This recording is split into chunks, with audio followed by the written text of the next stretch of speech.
നമസ്കാരം, ഞാൻ Rakesh M G. നമ്മുടെ വാഹനത്തിൻ്റെ പീരിയോഡിക് സർവീസിൽ കൃത്യമായിട്ട് ഓരോ സർവീസ് ചെയ്യുന്നുണ്ട്. എന്നാൽ കിലോമീറ്റർ ഓടിയില്ലെന്ന് പറഞ്ഞാലും വർഷം കൃത്യമാകുന്നതനുസരിച്ച് ഓരോ പാർട്സുകളും മാറണം. അതിൽ എഞ്ചിൻ ഓയിലും ഫിൽറ്ററും മാത്രമല്ല ഒരു സർവീസിന് ഉദ്ദേശിക്കുന്നത്. അതായത് പലരുടെയും മനസ്സിലുള്ളൊരു തെറ്റിദ്ധാരണയാണ് വാഹനത്തിൻ്റെ സർവീസ് എന്ന് പറയുമ്പോൾ ഓയിലും ഫിൽറ്ററും മാത്രം മാറുന്നതാണെന്ന്. പക്ഷേ അത് ശരിക്കും പറഞ്ഞാൽ അതങ്ങനെയല്ല. ഒരു സർവീസ് എന്ന് പറയുമ്പോഴത്തേക്കും എല്ലാ കാര്യങ്ങളും, അതായത് ആ വാഹനത്തിന് കൃത്യമായിട്ട് ഓരോ വർഷത്തിൽ എന്തൊക്കെയാണ് റീപ്ലേസ് ചെയ്യേണ്ടത് ആ കാര്യങ്ങളൊക്കെ മാറുന്നതിനെയാണ് ഒരു സർവീസ് എന്ന് പറയുന്നത്. അപ്പോൾ ഇതിനെക്കുറിച്ചൊരു സംശയം, ഒരു സെലീറിയോ വാഹനത്തിൻ്റെ ഒരു സംശയം എൻ്റെ ഒരു സബ്സ്ക്രൈബർ ചോദിച്ചിട്ടുണ്ടായിരുന്നു.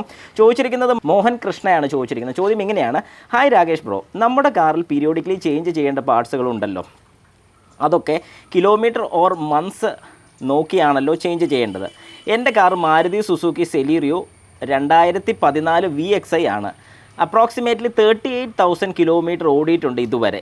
സർവീസ് എല്ലാം മാരുതി ഓതറൈസ്ഡ് സർവീസ് സെൻറ്ററിൽ നിന്നും തന്നെയാണ് ചെയ്യുന്നത്. ഈ ഓതറൈസ്ഡ് സർവീസ് സെൻറ്റർ എന്ന് പറയുമ്പോഴത്തേക്ക് ഏതാണെന്നും കൂടെ വ്യക്തമാക്കുകയാണെങ്കിൽ നല്ല കാര്യമായിരുന്നു. വേറെ ഒന്നും കൂടെ അല്ല, അടുത്തൊരു കമൻറ്റായിട്ട് ഇട്ടാലും മതി, നമുക്കൊന്ന് അറിയണം ആരാണ് ചെയ്യുന്നതെന്നുള്ളത്. പക്ഷേ ഇതുവരെ അവർ engine, coolant, spark plug, air filter, fuel filter, brake fluid, transmission fluid ഒന്നും റീപ്ലേസ് ചെയ്തിട്ടില്ല. ഇത് കൊണ്ട് എന്തെങ്കിലും പ്രോബ്ലം ഉണ്ടാകുമോ? വണ്ടി ഓട്ടം കുറവാണ്, ഇപ്പോൾ സർവീസ് ഡ്യൂ ആണ്. ലാസ്റ്റ് സർവീസ് ചെയ്തത് 2023 മെയ്യിലാണ്. 33,600 കിലോമീറ്റർ. ഒരു വീഡിയോ ചെയ്യാമോ? ഷുവറായിട്ട്. അപ്പോൾ ഇതിനകത്ത് നമുക്ക് മനസ്സിലാക്കാൻ സാധിക്കും മെയ്യിലാണ് ചെയ്തിരിക്കുന്നത്. അപ്പം മെയ് ആകുമ്പോൾ, മെയ് എന്ന് പറയുമ്പോഴത്തേക്കും സർവീസിന് സമയം കഴിഞ്ഞു. 2024 മെയ് ചെയ്യേണ്ടതായിരുന്നു, ഇപ്പോൾ ജൂൺ ആയിട്ടുണ്ട്. ഒരു മാസം കൂടെ മുമ്പോട്ട് കടന്നുപോയി. ശരിക്കും ഇതിനകത്ത് ചെയ്യേണ്ടതെന്ന് പറഞ്ഞു കഴിഞ്ഞാൽ വണ്ടി 2014 വാഹനമാണ്.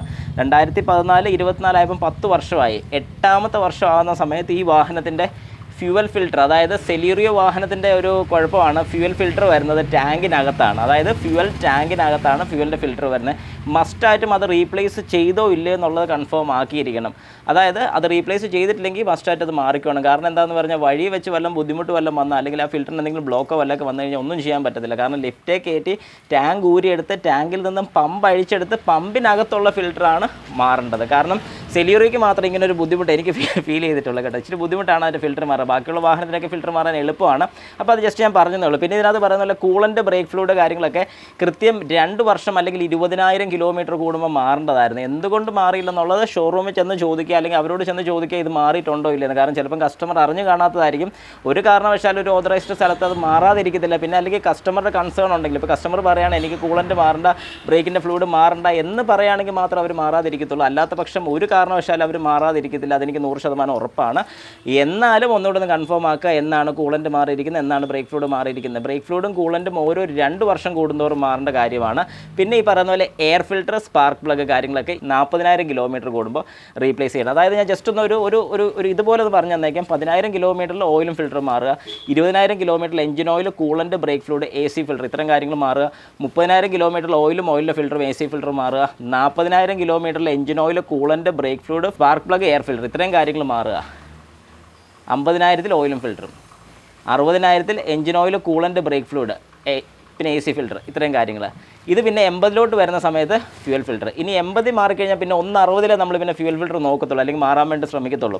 അതുകൊണ്ട് ഈ കാര്യങ്ങൾ കൃത്യമായിട്ട് ചെയ്തു പോക്കണം. ഇൻ കേസ് ഇത് ചെയ്തിട്ടില്ല, അല്ലെങ്കിൽ നിങ്ങളുടെ വാഹനത്തിൻ്റെ ഫ്യൂവൽ ഫിൽറ്റർ മാറിയിട്ടില്ലെങ്കിൽ അടുത്ത സർവീസിന് കൊടുക്കുമ്പോൾ, അതായത് ഇപ്പോഴത്തെ സർവീസിന് കൊടുക്കുമ്പോൾ അവരോട് അത് മറക്കാതെ ഉറപ്പായിട്ട് അത് മാറിക്കോളാൻ പറയണം. മാറി വിട്ടില്ലെന്നുണ്ടെങ്കിൽ നമ്മുടെ വാഹനത്തിന് പണിയാകുന്നതായിരിക്കും. അതുകൊണ്ട് കൃത്യമായിട്ട് നമ്മുടെ സർവീസും കാര്യങ്ങളൊക്കെ ചെയ്ത് വിട്ടോണം. ഞാൻ ഈ പറഞ്ഞ പോലെ ഫ്യൂവൽ ഫിൽറ്റർ ഏറ്റവും മെയിനാണ് സെലീറിയോയിൽ. കാരണം ഞാൻ യൂസ് ചെയ്യുന്ന സെലീറിയാണ്. ഒരുപാട് വാഹനത്തിൻ്റെ സെലീറിയോയുടെ ഫ്യൂവൽ ഫിൽറ്റർ മാറി നമ്മൾ കണ്ടിട്ടുള്ളതുകൊണ്ടാണ് ഇത്രയും വ്യക്തമായിട്ട് ഞാനത് പറയുന്നതിൻ്റെ കാര്യം. കാരണം അത് മാറാൻ ബുദ്ധിമുട്ടാണ്.